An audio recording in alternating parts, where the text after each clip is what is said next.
Welcome back to the 2 Months Podcast, presented by Shadified Salon and Barbershop. And our guest in the waiting has been there the last few times here, but this is season 6, our premiere episode. We are Wow. kicking off for another season, and you are our first guest of the year, Staff. But before we get to you, let's get to our co-host, Sunny Sakan. Sunny, how's it going?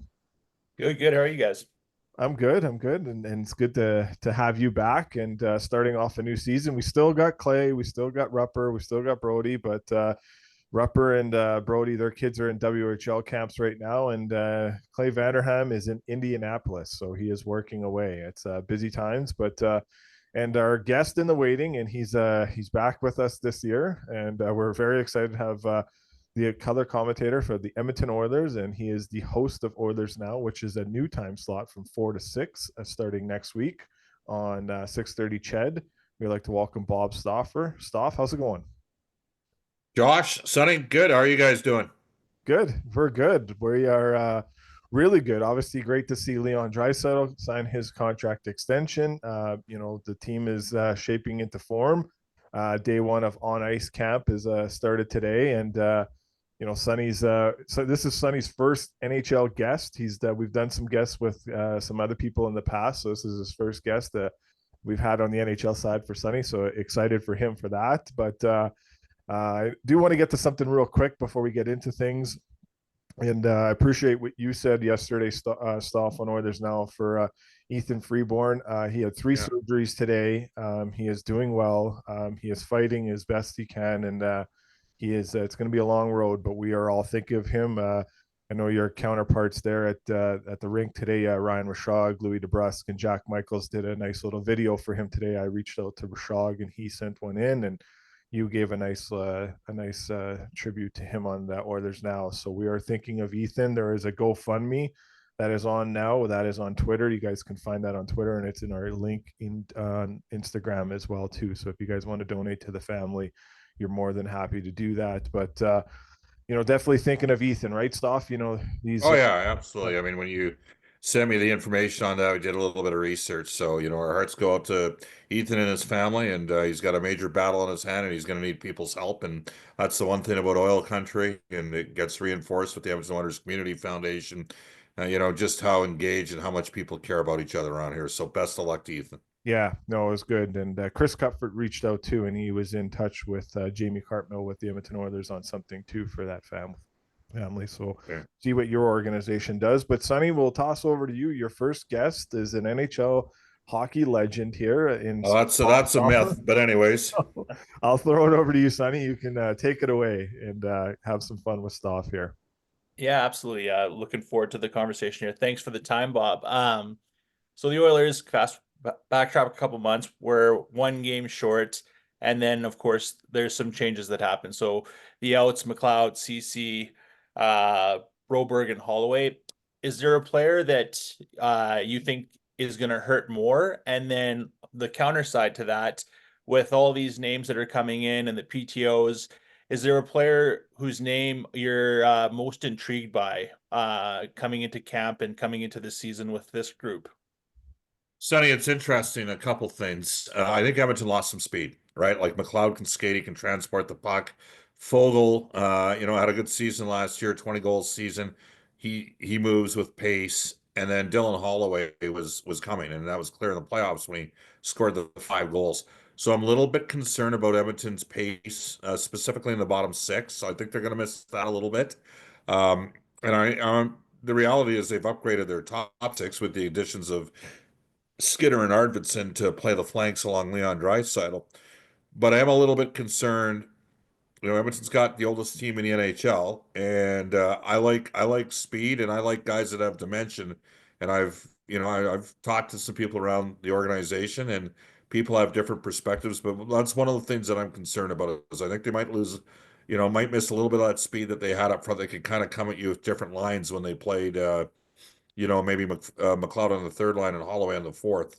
So that's one thing. And then the other thing I'm a little concerned about, the penalty kill was awesome in the playoffs.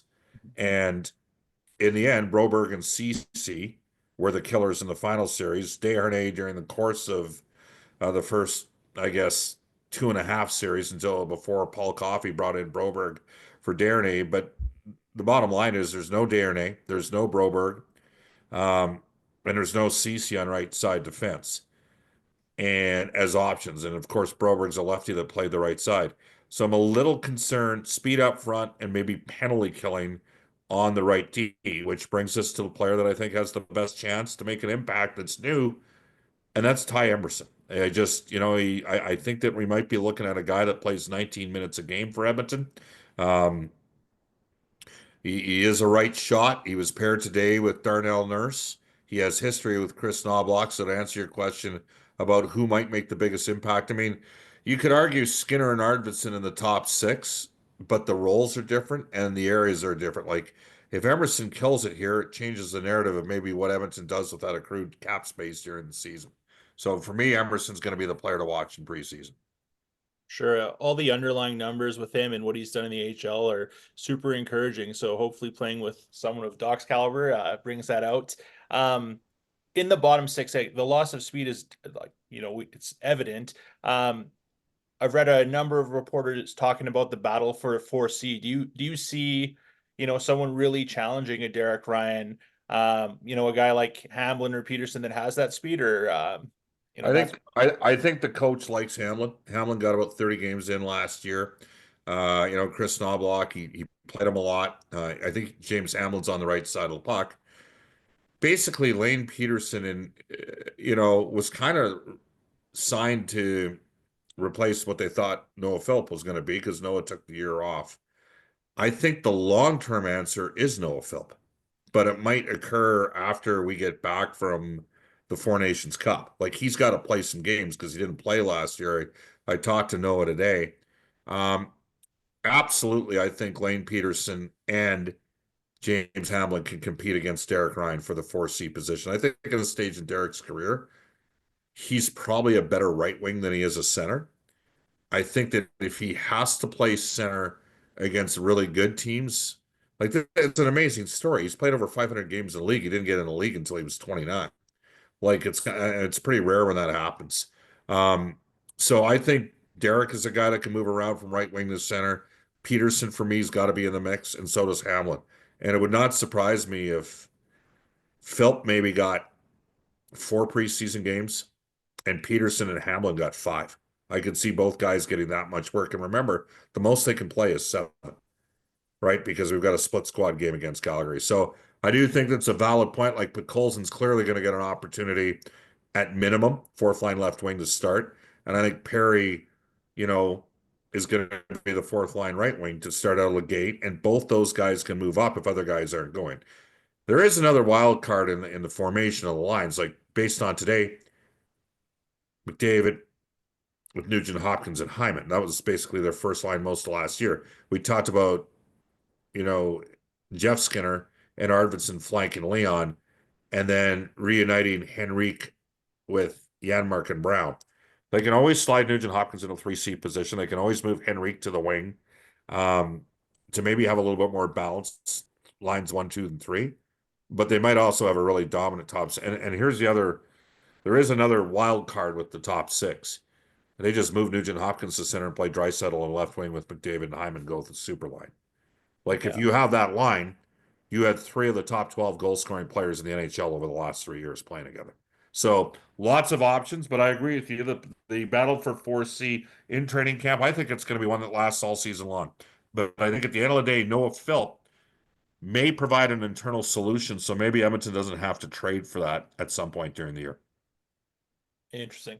What do you make of the PTOs with Hoffman and Weatherby? Think that Hoffman you just mentioned what we can do in the top 6. It seems like he's a kind of guy that if he's not there, I've never seen him in a strong role position in the bottom 6. Yeah, I think you're well aware. He's a shooter, right? Like he can score. He's got 5 or 6 20-goal seasons. That's one thing Ottawa did well is they drafted guys late. They got him in the 5th and Stone in the 6th round. Like those guys were, they far exceeded their draft slot. I expect Hoffman to play 2 of the first 3 games. Okay. And Weatherby is he might get a couple of those games as well out of the gate. And I think part of the reason why that, there's an opportunity for those players, they have NHL experience. I believe the last time I checked the rules, you have to have at least 8 guys that are considered NHL vets in your lineup for each preseason game. So that helps a little bit. There's also an opportunity, like maybe they kick the door in too. We'll have to wait and see. So I think it's partially like Robbie Yarvente walked past Jason Gregor and myself today, and it was pretty clear when we saw him that he was not going to be able to get going here early in camp. Brady Stonehouse, who the Oilers signed last year out of a rookie tournament in Penticton, rehabbing an injury as well. So there's a couple of guys there that aren't going to be able to, of course, Evander Kane, who we know is going to get surgery, I don't know, the next 48 hours or whatever. Maybe he's already got it. So they're down a couple forwards, and that's part and parcel, I think, to why there were some opportunities there. And we'll see what these guys do. I mean, maybe they surprise. Whether it be a couple of years ago, played about 50 games with San Jose, and Hoffman was also in San Jose last season. Isn't the same player that he once was, but maybe it's, if you're on a team that can't get the puck up the ice, it's tougher to look good if you spend a lot of time in your D zone. So I think there's an opportunity for both players, but part of the reason why I think that opportunity happens is because there were some injuries in Edmonton. Makes sense. Conor Brown for me is a player I'm excited to see. I feel like the Why? playoffs, I think he started to scratch at what he was capable of. Those injuries are very difficult to come back Yeah. from. The confidence, the speed, and I think if he can sustain that throughout the season, and I don't know why he wouldn't. I think that's another guy that you could throw into that top six, but definitely a huge asset on the third line. How's he looked so far in camp? Well, I think he's way further. Like, he tore his ACL. Mhm. Played like 4 games, was it 3 or 4 games a couple of years ago? It's a long road back for that player. And some people think it takes about 2 years from the time that the injury occurred. Um, he provided incredible energy. I mean, the work that he and Janmark did, and the funny thing is the Oilers basically had 3 tandems killing penalties, right? They would start with Nugent Hopkins and Derek Ryan. Ryan would take the right side draws, and Nugent would take the left side draws. Those two don't play at the same pace as Janmark and Brown. Janmark and Brown did a great job of gumming up plays in the neutral zone. And then creating turnovers. And then McLeod and Fogle would come out. We know they're both gone. So Janmark and Brown do bring speed. I talked about this, the maybe not as much speed in the bottom six. Janmark is deceptively fast. We know how Brown can skate. And Brown has history with Jeff Jackson and with Chris Knobloch. I agree. Sonny, I think it wouldn't surprise me this year if Brown scored 15 goals. Mhm. Last year at the start of training camp, day one, Vander Kane and Connor Brown were flanking Connor McDavid. Now Connor Brown's on the third line. So I think it is a distinct possibility that he gets an occasional look in the top six. Which would be amazing. I'm going to ask you a couple Oilers related questions, not the on ice product. One thing I'm very passionate about is just growth of the game. I'm South Asian background and just exposing more people to this amazing game. So the Oilers have put out their schedule for all the theme nights.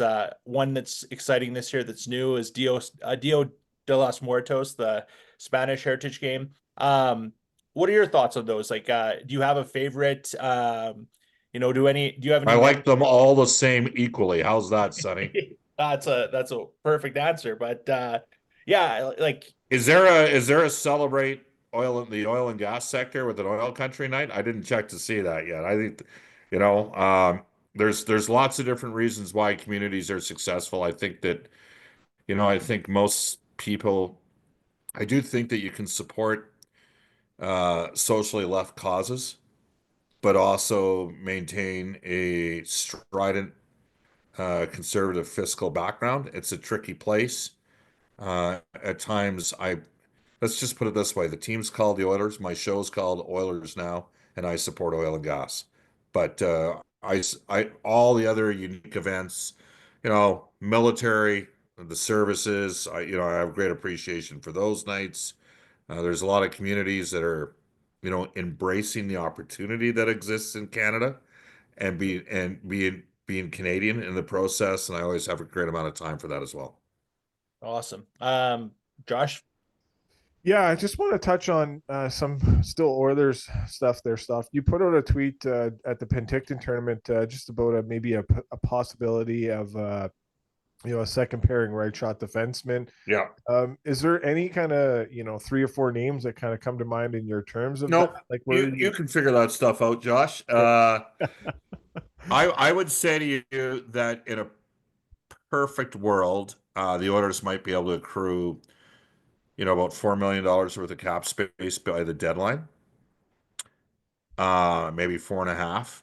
I wonder whether or not the trade is a distressed asset in another organization where maybe a team's willing to eat a little bit of the salary. So you have to find a partner that can retain, okay? Because of Edmonton's the inevitable ongoing cap challenges, because I think we know once Leon signed 8 times 14, you would have to thought he talked to Connor, um, which would just be incredible.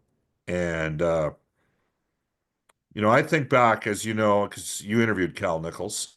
yeah, I know how, Cal resuscitated the franchise not once, but twice. But they were taking a pocket knife to a gunfight against those other NHL organizations at that time. And in the end, Cal supported Daryl Cates' vision, which included an downtown entertainment arena complex. And the Oilers are just simply in a different position now than they used to be. They're a have franchise, not a have not.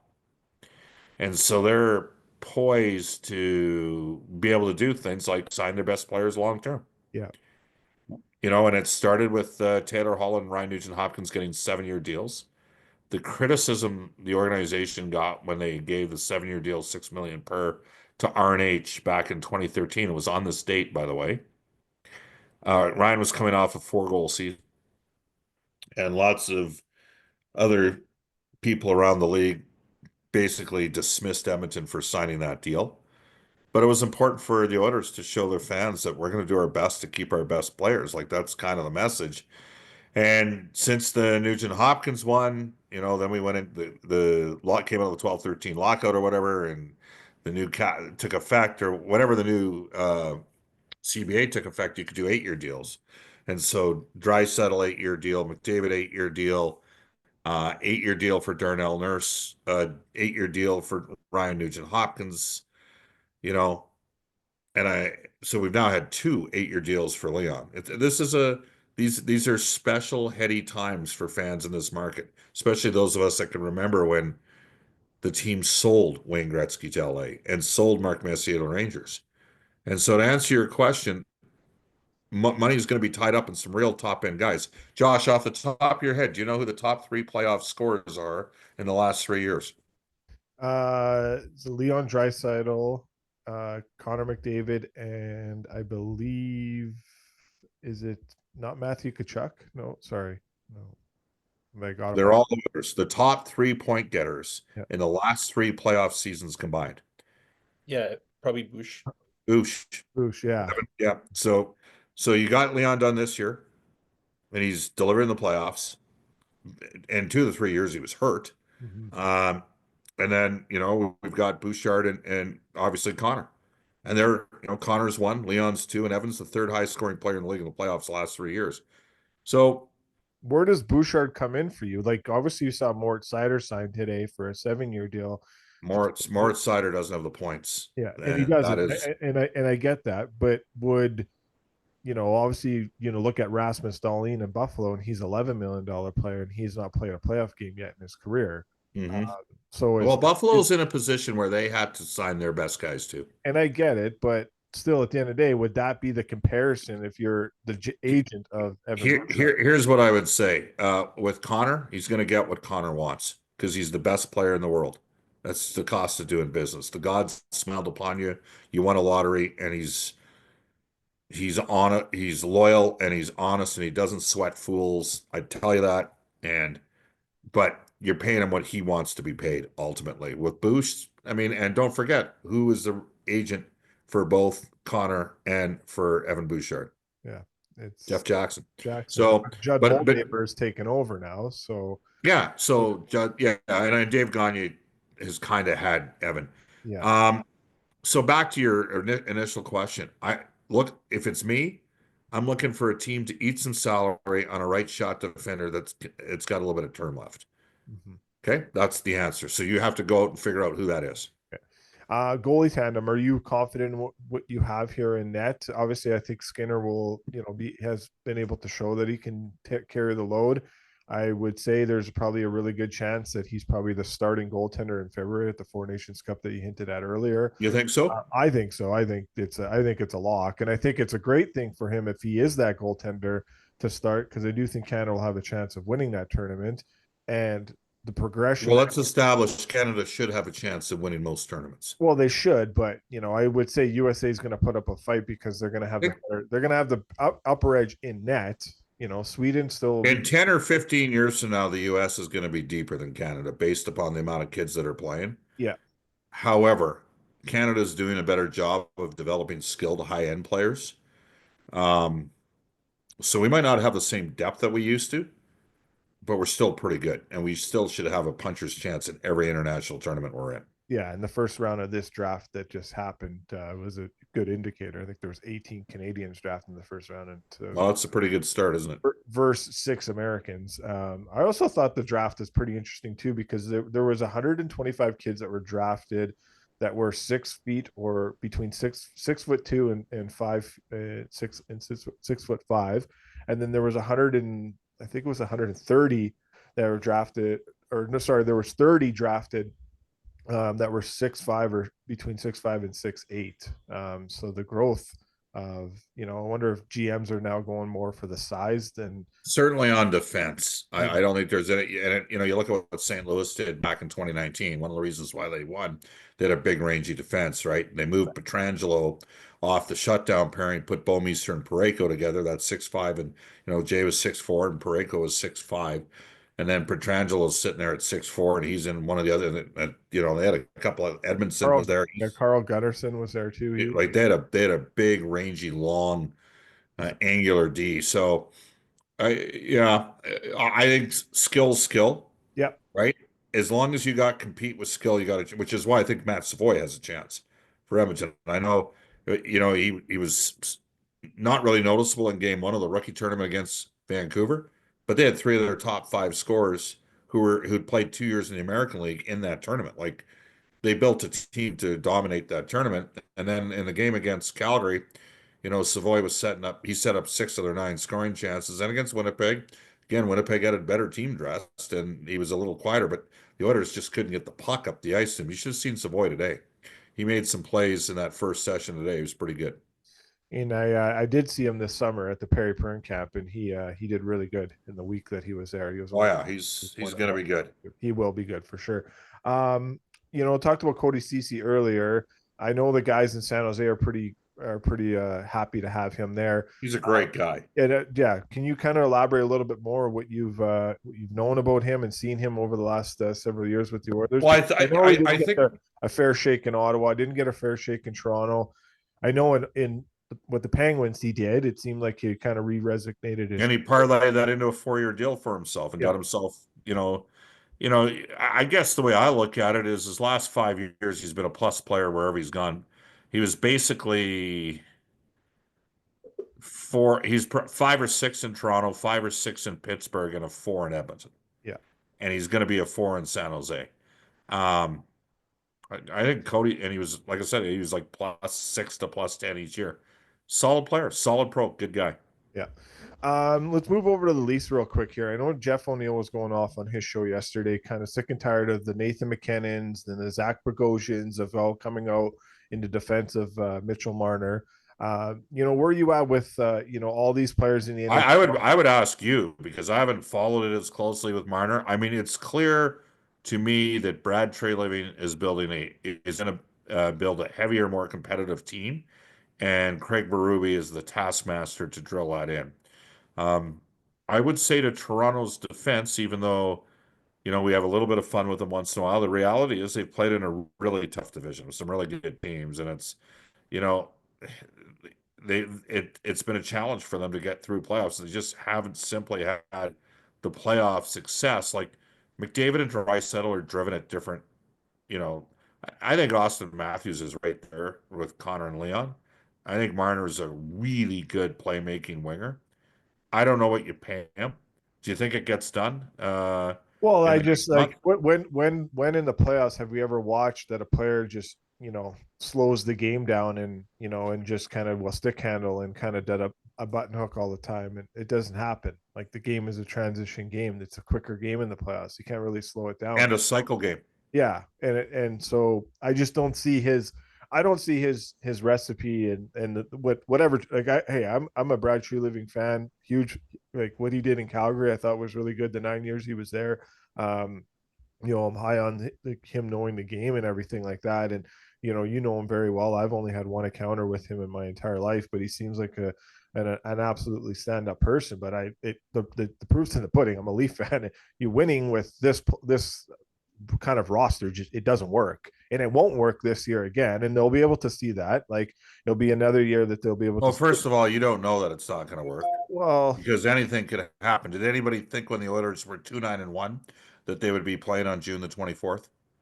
Anything can happen. You yeah, don't know. Like Toronto, like you've got a coach now that's won a Stanley Cup. yeah, You got a completely different coach than the but guy they that did have one in Mike Babcock who won a Stanley Cup and couldn't get him over the hump though too stuff like and like he you did and like he did he get a chance to watch that group grow and evolve? Now, I you think can Babs had argue I think Babs had a you can lot of runway with them. He had a couple of playoff runs with them. yeah, Same well, outcome. yeah, I mean they lost the opening round. They also played a pretty high caliber team. Um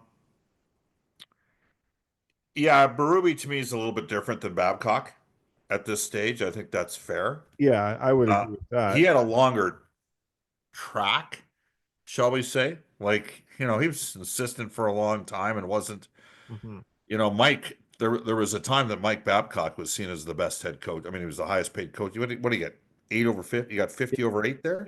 Yeah, yeah, Yeah. yeah. So anyhow, we'll see what happens in Toronto this year. I think that I I'm quite bullish on Brad Treliving. I like Brad a lot. Yeah. I do think that come playoff time, everybody has to block shots and everybody has to hit. Okay? Yeah. And you have to sacrifice. And the top end guys got to dig in deeper. Like that's what I know about Connor and Leon. They are dug in. And the rest of that team, I mean, it helps having like the character of Hyman and Ekholm. Those two guys helped as well, right? Help, the character and the team. And then you got like Nugent Hopkins as a strong support player. So we'll see what happens with the Leafs, but I actually don't have a hot clue. Darren Ferris represents Marner, right? Correct. Yeah. He's a hard His negotiator. strategy is to take his players to July 1st in their He's last a hard negotiator, years, and as we saw.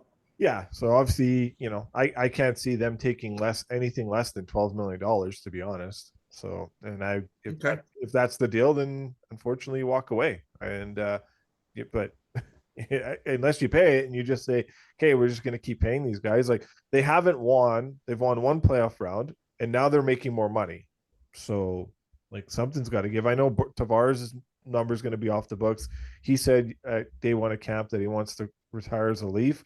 So he wants to resign. That's obviously going to be a cheaper deal, maybe a Patrice Bergeron deal at a $3 million contract. But I'm very bullish on the goaltending because not only just because Elaine Waugh has been on our podcast a lot, but those are two of his clients in Woll and Stolars. So Well, Elaine would know goaltending because he was a goalie himself. and he was a goalie for sure. So it will be a fascinating story to watch over there. But we'll see what happens. Let's move over to the Flames real quick here, Stop, before we let you go here.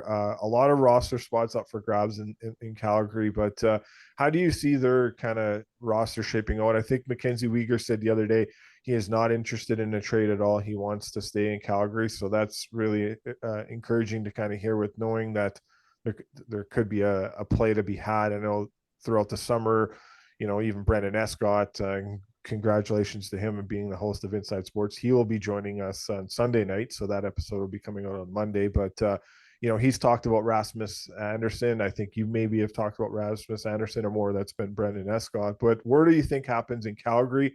How does Well, I do think Rasmus Anderson's a guy to watch, but I don't think he'd be traded to Edmonton. Yeah. So, I mean, he's got 2 years left in his deal. At the deadline, he'd have a year and a half left. He's a second day right. He's a second pairing right shot D all day. Maybe a first pairing right shot D on an average team, but on a good team, he's a second pairing guy. Uyghur had a real good year last year, right? Like that goes without saying. I've always liked Uyghur. I actually thought, just to show you how much of a rocket scientist I am, I thought the Flames initially won the deal when Kachuk got sent to just because they got. I looked at Huberdeau versus Kachuk and said, well, they had close to the same points, and even if Kachuk out, I bring I get all the other intangibles Kachuk brings. Like he's a hell of a player, but I always liked Uyghur. And Uyghur was really good last year. So, and they got a number one in the trade as well. Yeah. And I think Cole Schwint was the other player. Like I thought Brad did a good job of that trade. It hasn't worked out because Huberdeau, just hasn't been able to get on track there. Calgary, I think goaltending's a big question mark. Like you look at Markstrom, he was a pretty good goalie, struggled a bit against Edmonton, but pretty good goalie. Defensively, they've got Uyghur and they've got Anderson. And they got a bunch of sort of guys 26, 27, 28 kicking around, and then a couple of younger guys. Do you think Kevin Ball is a player? We're like obviously, a guy that's got. Well, he's probably going to play the top four there on the left side. Yeah. He's a left shot, right? He is. Yeah, he is. He's a big Yeah. body too. So Yeah. They in the rookie game, one of the differences between the two teams, between Edmonton and Calgary, was Calgary had three right shot D playing in that game. One was a 60-point guy that they drafted, and then the kid from Vancouver that they got in the trade for Lindholm. Yeah. And then Perek, it was the other guy who scored 33 goals. Yeah. So, I mean, now the thing about all three of those guys is none of them's that big. And I was wondering, well, maybe one, possibly two of them end up on your D as puck movers in a couple of years from now. Does Calgary have any young home run hitters up front? I think certainly not on the level of a McDavid, a Draisaitl, or Nugent Hopkins. They don't have anybody like that. no. Will they have somebody like that in a year from now? They might. Like for me, I think most people think Calgary. I think Connor Zary could be a 30-30 guy. Like I think that would be big for them. That would be pretty amazing for the Flames if that happens. What I would say to you is I think most experts have Calgary sort of 22 to 32 in the league. Yeah. Right. I don't think that's insulting to suggest given what Calgary has or doesn't have. I don't see them as being an organization that's fully committed to the rebuild. Like I think they're kind of trying to reload a bit. They're at an interesting place because in 3 or 4 years from now, you would think they would be in a new building. So we'll see. I mean, they still have Kadri at center. They still have Backlund, who I love. I love that guy. He plays hard against Edmonton. He's a competitive player. Like when they had Lindholm and back, like it's just, I mean, it's such an, awful story what happened to Johnny and Matthew Goodrow. Yeah. But when that line that year in 21-22, that was the best line in the NHL with Lindholm and Kachuk and Goodrow. And, I thought we were going to have like 3 or 4 battles of Alberta between Edmonton and Calgary, and it just ultimately didn't come to be. And now that said, every time Calgary, I think they're only playing 3 times this year. Those are not slam dunk games for Edmonton because when you're playing your rival, throw everything out the window. So maybe the Flames surprise a little. Goaltending's the big question mark. They got Vladar, and then they got an undersized guy in Dustin Wolf, who's had great numbers in the AHL, but he's not facing an NHL shooter. So I think it's going to be a real interesting year to watch the Flames this season. Yeah.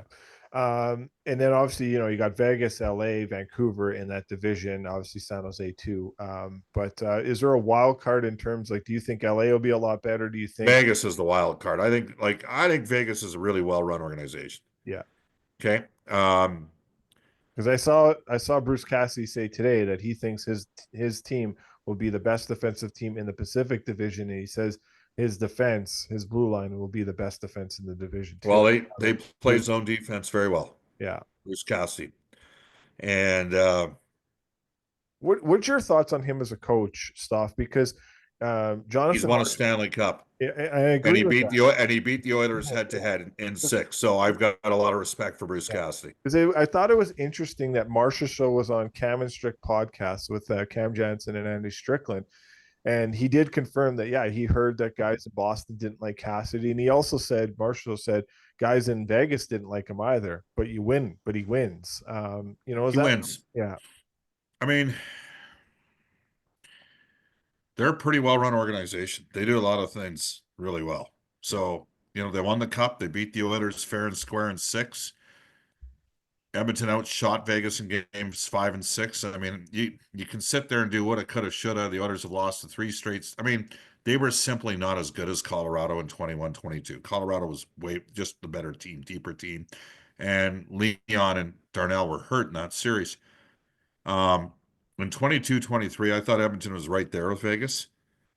And that, and then this year against Florida, I just think chasing the entire year, just maybe it's a one bounce game, right? Game sets 2-1 game. Yeah. If you have that game at home, do you lose that game? So for me, for the Oilers this year, I'm hoping they can win 52 to 55 games because they've played, 3, 2, and then 4. What's that? 9 playoff series in the last 3 years. And they've only had home ice advantage in the opening round. I think their chances increase if they can win the Pacific Division in the regular season.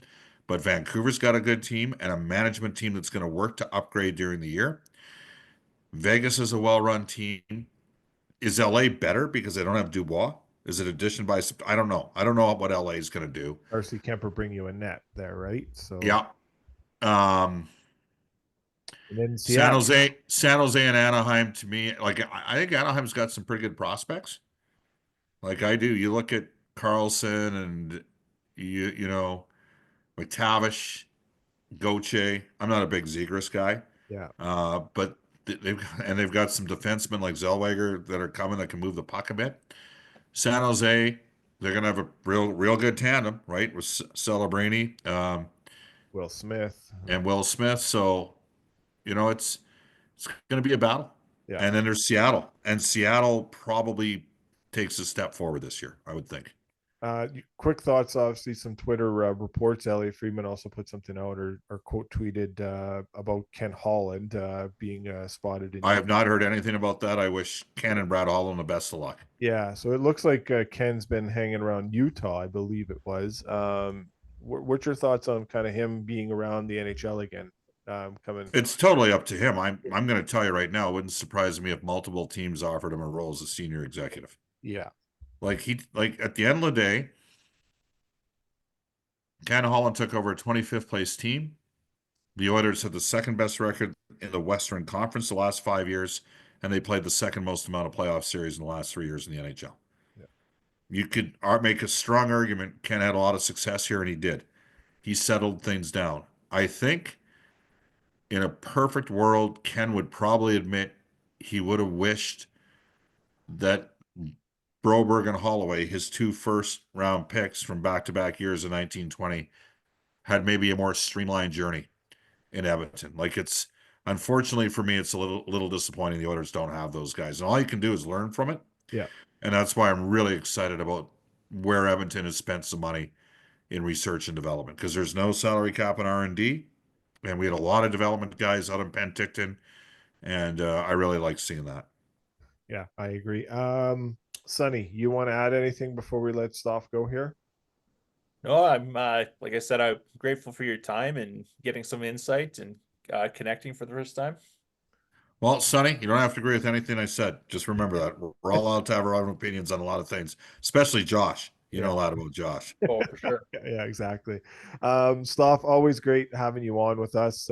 Thanks for kicking off season 6 of the 2 months. Have a great run this year, my man. Yes, we'll be keeping it clean here and keeping it tight and keep it clean. Yes, exactly. And and then hopefully we'll see you at our event on Monday. There's a good chance that we might be able to make that happen. Okay, that'll be really great. All right, Stauf, have a good one. We'll chat. See you, man. See ya. Bye bye. Thanks to Bob Stauffer for joining us, kicking off season 6 of the 2 Months Hockey Podcast. And yeah, just really appreciate the time he gives us throughout the year. Sonny, again, knock it out of the park as you always do in these interviews. So I thought that was really well by you. But your thoughts on kind of the assessment that Staff gave and broke down here? Yeah, I know. Obviously, like the loss of speed is concerning, and McDavid, the fastest player ever, he'll set the pace, but yeah, Ryan and Perry and that is something to watch for.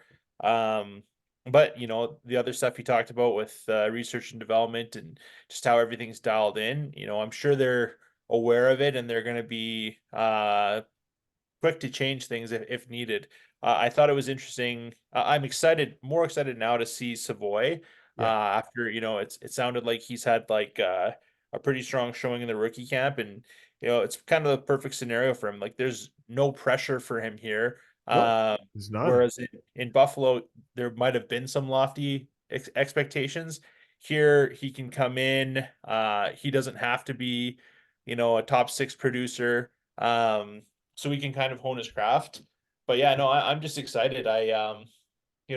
Hopefully another time we'll get a chance to debate when he was talking about 10 to 15 years before Canada like relinquishes control. I was gonna ask him if he's watched any of the brick tournament, and like exactly. you and I have talked about that at length, that Yeah.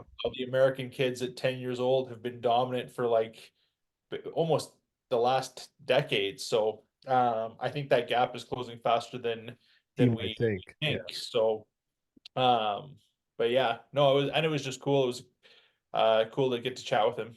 Yeah, no, it definitely was, and he'll be a key part of being a part of our next season here going forward, and then yeah, having Brandon Escott in to kind of preview his road to stardom in terms of getting his own show. So I think it'll be pretty cool to have Brandon Escott there for that. So it'll be a lot of fun. Yeah, so we're looking forward to it. Obviously, yeah, we put out a tweet earlier about our event, the Power Play for Change for a positive team culture and mental health awareness. Tyler Smith will be our keynote speaker. Elliot Freeman from Hockey Night Canada will be hosting it. And then, yeah, we're going to have some special guests joining us along the way. And obviously, you guys heard Staff will have a chance of probably being there too. So it's shaping up to be pretty good. I know, Sonny, you're going to be taking some parts and take some leads on this. I believe we have a Zoom call next week, but it's been a slow going process the last 3 weeks, but it seems to be getting up into motion now. How excited are you to kind of be a part of an event like this for minor hockey teams here in Edmonton? Yeah, I think it's just so important.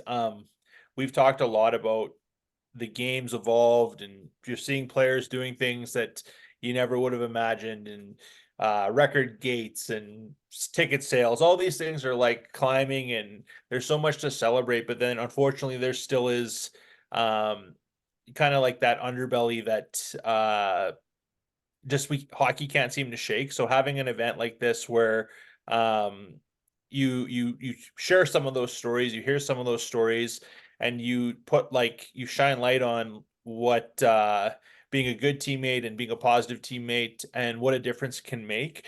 I think those are the things that will really make the game what it can be. And so I'm glad that you and the group invited me to join it, and just took the initiative to do something like this. It's one of those things that could be like a life-changing evening for a lot of kids, right? And so that I think it's amazing. Yeah, I do think it's going to be a lot of fun. And yeah, we're with Southside Athletic Club and the Junior Oilers, partnershiping with them, and then inviting many other teams to be a part of it.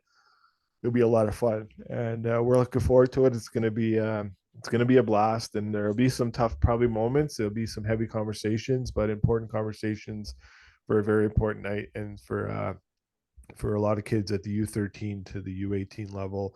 And then, yeah, well, this will be a yearly event, and raising money for Kid Sport Alberta and the Sheldon Kennedy Center of Excellence in Red Deer. So all proceeds of that will be going to those two causes, and we're looking forward to that. So it'll be a 50-50 partnership. Tyler works with Kids Sport Alberta, and obviously our podcast works with the Child Advocacy Center / the Sheldon Kennedy Center of Excellence, and in Red Deer. So it'll be an amazing night, an amazing day for that.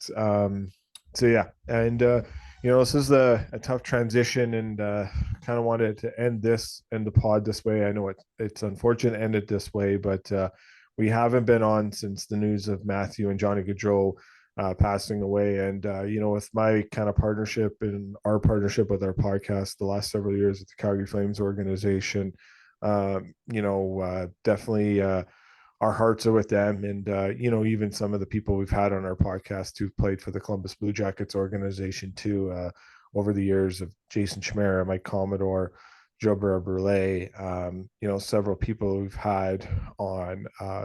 Thoughts and prayers are out to those both those organizations and the Gaudreau family. Over the last several years, I got to know Johnny's uncle, Jim, and he's a really salt of the earth, down to earth person. Is the only member of the Gaudreau family I've really had any dealings with over the years, and just chatting with him and being there of support, it was all a shock. It still is a shock. There's times throughout the day I'll think I'm just going to wake up and he'll be there on the TV and you'll hear a funny interview from him.